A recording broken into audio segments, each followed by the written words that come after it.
lone bomber, bleeding smoke and oil, struggles to stay aloft in a sky shredded by steel. Below, the pride of the Kriegsmarine awaits. The commander gives a desperate, unorthodox order, an order that would be met with incredulity and derision.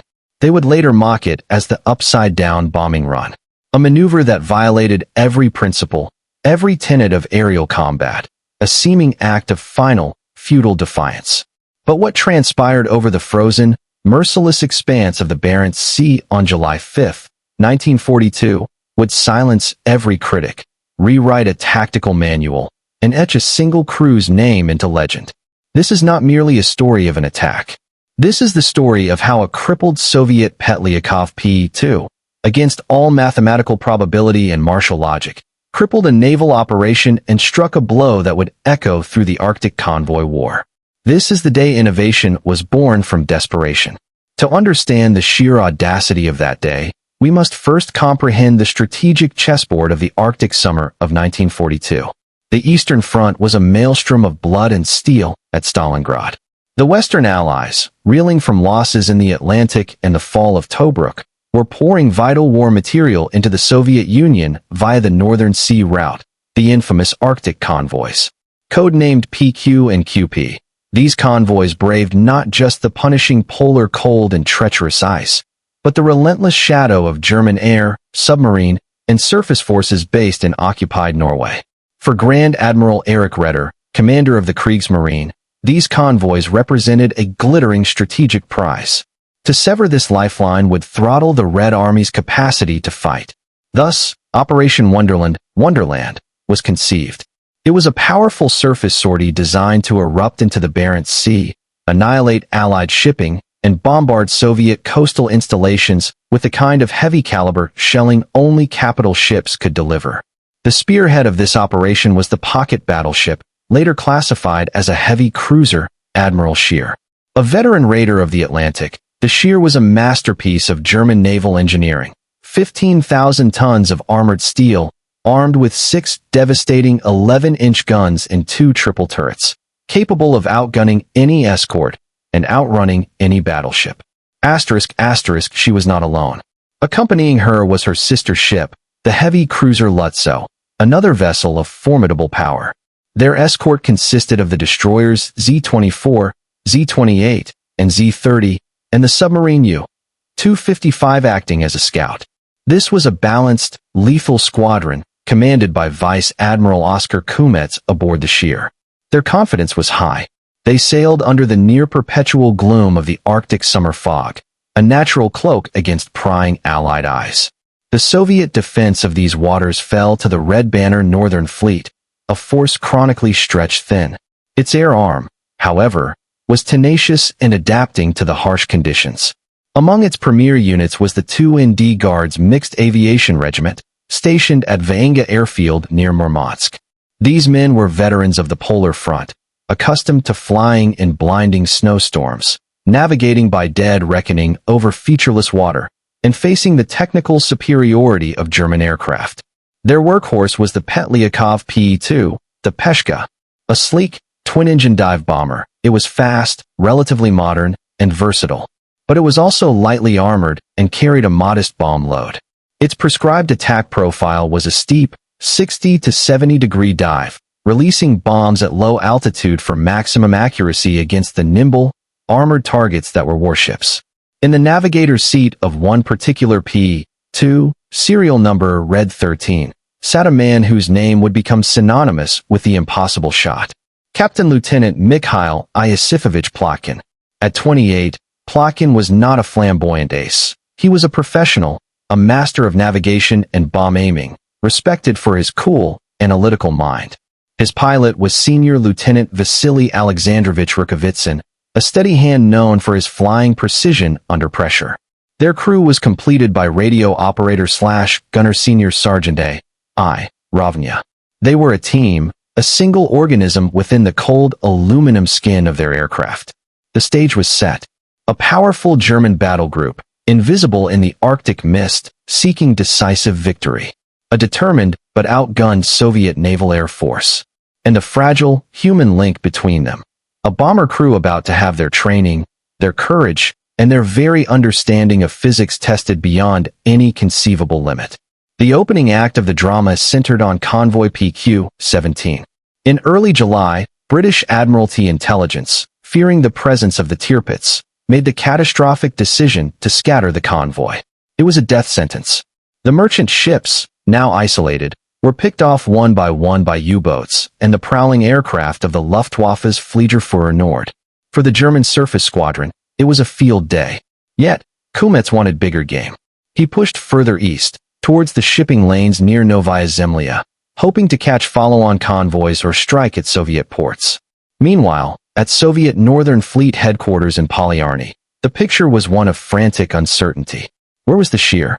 Radio intercepts and desperate signals from attacked vessels pointed to a major surface threat, but the fog of war was literal.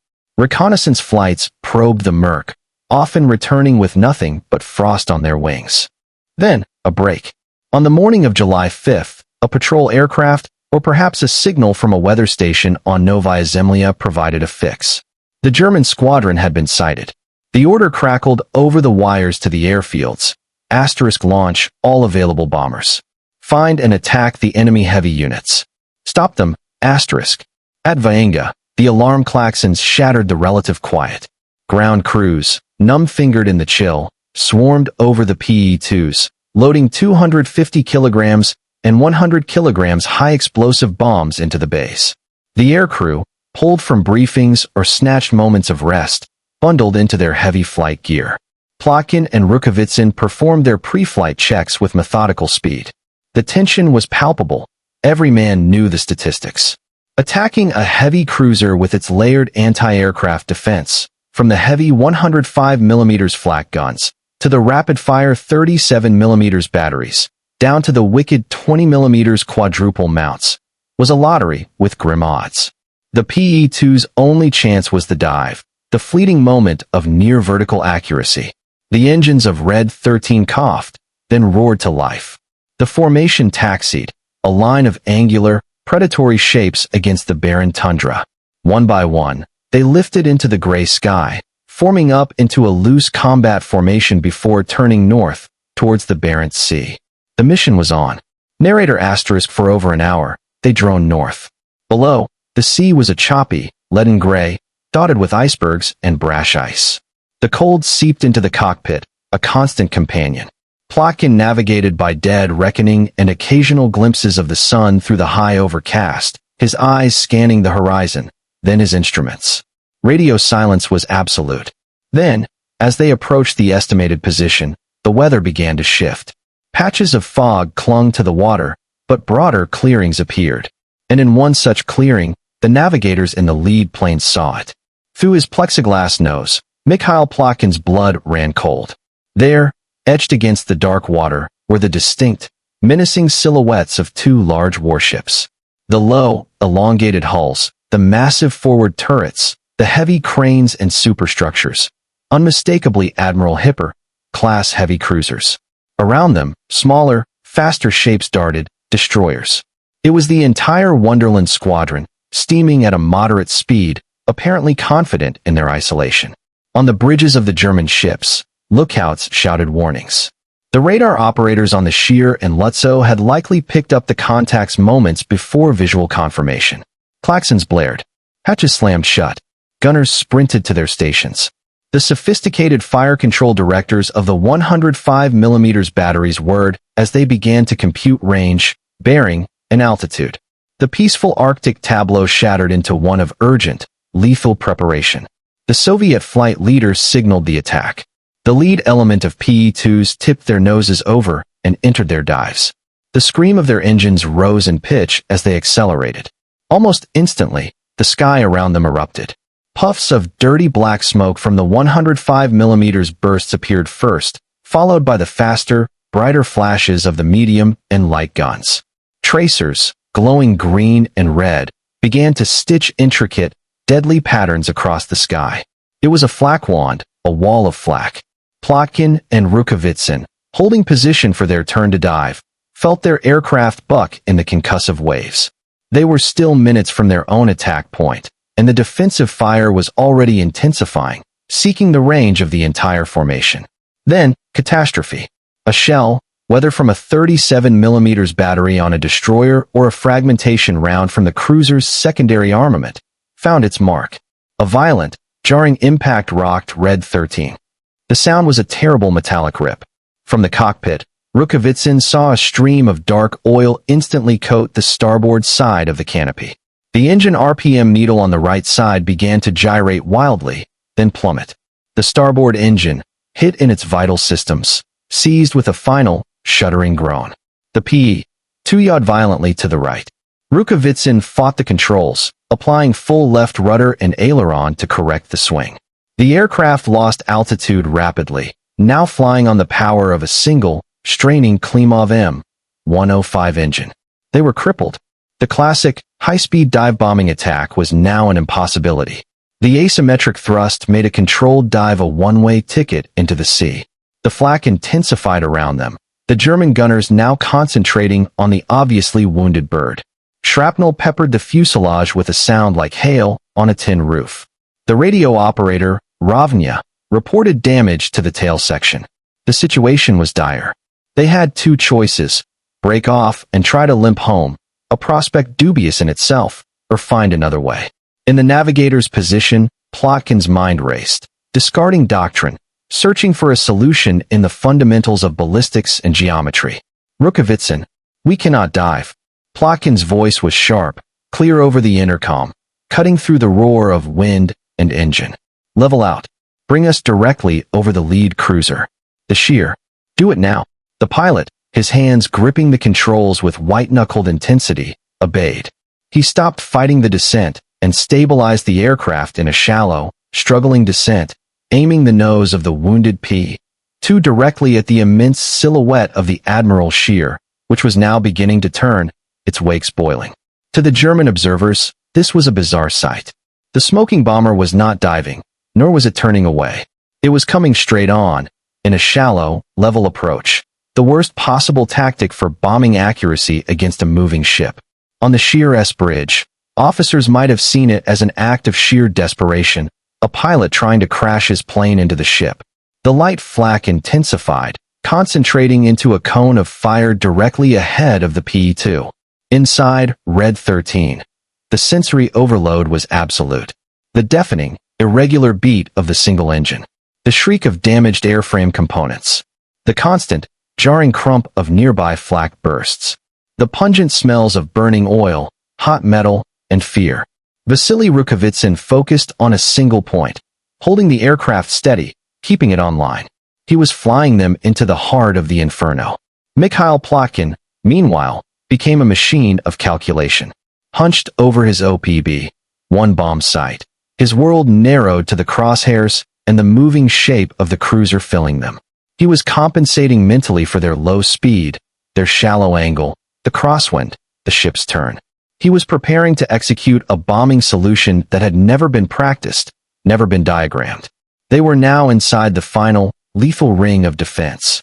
The 20mm quadruple mounts opened up, their tracers forming a solid, sparkling river that seemed to reach out and embrace the bomber.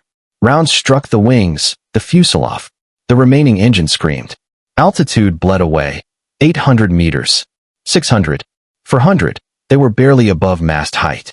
The colossal bulk of the Admiral Scheer loomed beneath them, so close they could see individual figures on the decks, the details of the gun turrets. This was the moment, the point of no return. In seconds, they would either be shot to pieces or would collide with the ship's superstructure. Plotkin's voice came again, calm yet commanding, the product of intense, focused will. On my mark. Ready. Now. Invert the aircraft. Asterisk without hesitation, Rukavitsyn pushed the control column forward and applied hard left rudder. The wounded Pe-2, responding with a sluggishness that spoke of its damage, began to roll. The world outside the canopy rotated. The gray sea shifted to where the sky should be. The dark shape of the Admiral Scheer was now below them, but also, terrifyingly, above them in their inverted perspective. For approximately 3 seconds, the Pe-2 flew upside down, the crew hanging in their harnesses, the force of the maneuver pressing them down. In that brief, surreal window, at the precise microsecond his calculations demanded, Mikhail Plotkin hit the bomb release. The entire payload, two 250 kilograms bombs and their smaller siblings, fell away from the inverted aircraft. Freed from the bay, they did not simply drop. Their own forward momentum, combined with the aircraft's speed and the sudden reversal of orientation, created a unique trajectory. In effect, the bombs were tossed in a high-arcing, near-vertical descent relative to the ship. It was a dive bomb release, achieved from level flight by inverting the plane. The German gunners, tracking a target flying straight and level, were completely unprepared for this. Their fire continued to lace the space where the Pe-2 should have been, not where its bombs were going. A silence, brief but profound, followed the release, the silence of anticipation amidst the ongoing din of battle. Then, impact. The first 250 kilograms bomb struck the Admiral Scheer aft of the rear superstructure, near the base of the mainmast and the catapult for her Arado seaplane. It penetrated the upper deck before detonating. The explosion was a violent flower of flame and black smoke. Steel plating peeled upwards. The blast devastated the area, destroying anti-aircraft gun positions, severing communication lines, and starting a fierce fire among the stored aviation fuel and ammunition for the secondary batteries. The shockwave rattled the entire length of the ship. Almost simultaneously, the second heavy bomb hit amidships, just forward of the aft funnel. This was a critical area, housing ventilation shafts, auxiliary machinery spaces, and crew quarters. The detonation tore open the deck, sent splinters scything through internal compartments, and caused significant flooding in adjacent areas from ruptured pipes. The Scheer's sleek profile was instantly marred by two plumes of thick, oily smoke. Her speed, previously over 24 knots, began to drop precipitously as damage control parties fought the blazes and assessed the structural harm. Admiral Kumets, on the bridge, faced a sudden and stark reversal of fortune. But the drama for Red 13 was not over. Still inverted and now directly over the damaged cruiser, Rukavitsyn fought to roll the aircraft back to level flight. The loss of lift in the inverted position, combined with the single-engine struggle, made recovery a desperate battle. He hauled back on the stick, the airframe groaning in protest. Slowly, agonizingly, the horizon righted itself. They were now skimming away from the Scheer, but their path put them on a collision course with the second giant in the formation, the heavy cruiser Lutzow. The Lutzow, having witnessed the shocking and successful attack on the flagship, was already maneuvering evasively. Her captain, perhaps believing the inverted run was a new, deliberate Soviet tactic to be employed by other bombers, was focused on breaking the formation to present a harder target. As the smoking, staggering Pe-2 flashed across the gap between the ships, every remaining light AA gun on the Lutzow's port side opened up. Tracers converged on the Soviet plane from a new angle. Rukavitsyn, his arms aching from the strain, jinked the aircraft violently, using what little power and control he had left. They passed over the Lutzow at an altitude so low that the bomber's shadow raced across the cruiser's main battery turrets. To the German sailors on deck, it was a terrifying, ghostly passage. The psychological impact was immediate and profound. The Lutzow's commander, prioritizing the safety of his own ship from this unorthodox and apparently effective threat, made a decisive move. He ordered a hard turn to starboard, away from the Scheer, and began to lay down a thick, white smoke screen. The coordinated battle group was now fractured.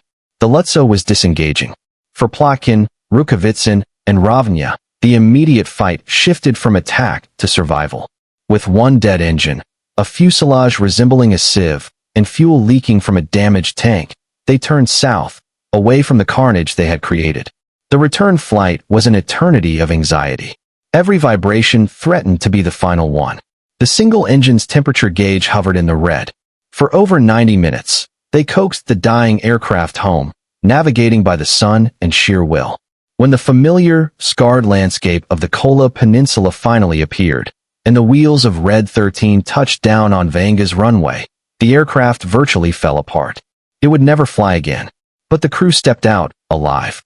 In the debriefing room, their story was met initially with skepticism. An upside-down bombing run? Hits on the Admiral Scheer?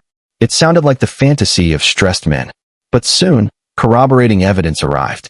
Other pilots from the mission confirmed the crippling of Red 13 and its relentless run towards the cruiser. Most critically, intelligence reports, including signals intercepts and later reconnaissance photos, confirmed the outcome. The Admiral Scheer was seen limping back towards Norwegian waters, listing slightly and trailing oil. She made for Narvik, and from there, was forced to return to Germany for major repairs at the Kriegsmarine Werft in Kiel. Her participation in Operation Wunderland was terminated instantly. The Lutzow, though physically undamaged by bombs, had been tactically neutralized by the shock of the attack and withdrew from the operation. The powerful surface threat to Arctic convoys PQ-18 and others had been dramatically, decisively blunted by a single bomb load. The strategic ramifications were immense. The safe passage of subsequent convoys, carrying thousands of tanks, aircraft, and trucks for the Soviet war effort, was secured in part by the absence of these two raiders. The Arctic convoy route, though still deadly, remained open. For the crew of Red 13, glory followed. By the decree of the Presidium of the Supreme Soviet on January 22, 1944, Captain Lieutenant Mikhail Iosifovich Plotkin and Senior Lieutenant Vasily Alexandrovich Rukavitsyn were awarded the highest honor, the title of Hero of the Soviet Union, with the Order of Lenin and the Gold Star Medal. Radio operator A.I. Ravnya was awarded the Order of the Red Banner. The citation for Plotkin explicitly highlighted his innovation in the use of aviation equipment and exceptional courage. The upside-down run ceased to be a subject for mockery. It entered military aviation history as a stunning example of adaptive tactics under fire. It was studied, analyzed, and became a part of the Pe-2 regiment's lore, a testament to the fact that in war, the human mind, when pushed to the absolute limit, can rewrite the rules of engagement in a heartbeat. Mikhail Plotkin survived the war, a celebrated hero. Vasily Rukavitsyn continued to fly with distinction. Their aircraft, Red 13, was scrap, but its legacy was immortal. The cost of the wider action that day included other Soviet aircraft lost, a sobering reminder of the price paid. But the payoff, the crippling of a capital ship and the disruption of a major naval operation, was achieved through a combination of technical skill, raw courage, and a moment of brilliant, unorthodox thinking that turned certain death into legendary victory. The story of Plotkin's inverted run is more than a daring raid. It is a lesson in resilience, in the power of a calm mind amidst chaos, and in the profound impact a single, determined crew can have on the tides of history. They faced a fortress of steel and fire, saw their only option destroyed, and invented a new one in the space of a breath. This was just one of countless untold stories from the Second World War. Subscribe to World War II Records Maker as we continue to bring these forgotten chapters of history back to life.